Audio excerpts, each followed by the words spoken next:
Kanindot sa kinabuhi, kung gugma ang nag-una, ug may asawa kang mapinalanggaon, kanunayng anaa. Kahapsay sa panimalay, kalipay ang makita, ug kalinaw nga mabati sa tibuok pamilya. Sa hinayhinay nga kayod, molambo ang tanan, kay magtinabangay kita sa matag, kalisdanan.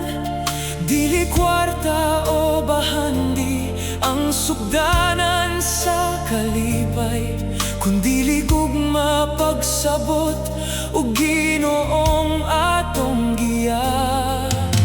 Hindi man laging madali ang bawat araw, ngunit sa piling mo gumagaan ang buhay.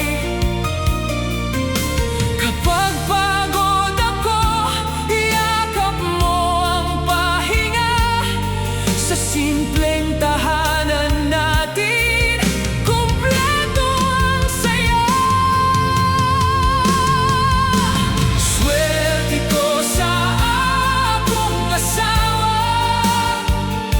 ikaw ang biyayang gihatag sa Ginoo.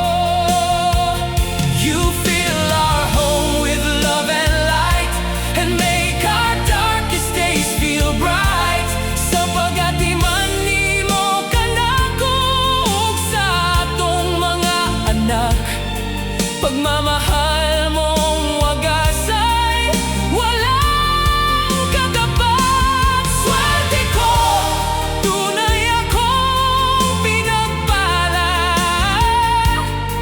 ikaw ang gugma sa akong kinabuhi.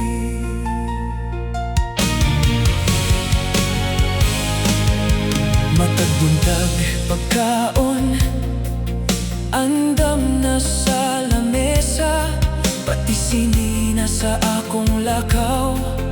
Andam na daan, kung adunay preskon, ikaw pa'y magpahinumdom, aron walay makalimtan sa buluhatong nagpaabot. Ug sa atong mga anak, walay kupas ang pag-amuma, pirmi mong unahon ng ilang mga panginahanglan. Behind every peaceful day and every dream we chase, I see your loving sacrifice in every step we take. Hindi biro ang maging isang ina at asawa, buong puso mong inaalagaan ng pamilya.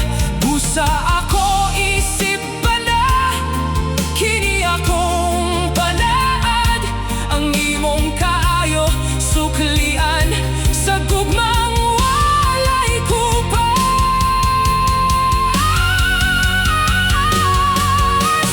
Swerte ko sa akong asawa, ikaw ang biyayang gihatag sa Ginoo. You fill our home with love and light, and make our darkest days feel bright. Sapagat iman nimo kanakog sa atong mga anak, pagmamahal mong wagas ay walang katapat. Swerte ko, tunay akong pinagpala, ikaw ang gugma sa akong kinabuhi.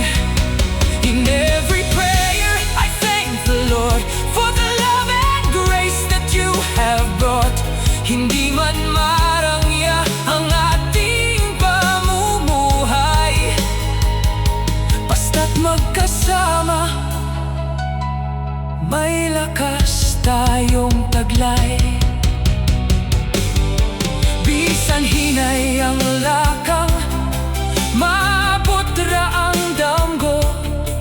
Kay gugma ug pagtuo ang lig-on natong pundasyon. Hangtod sa katapusang ginhawa sa kinabuhi, ikaw gihapon ang pili.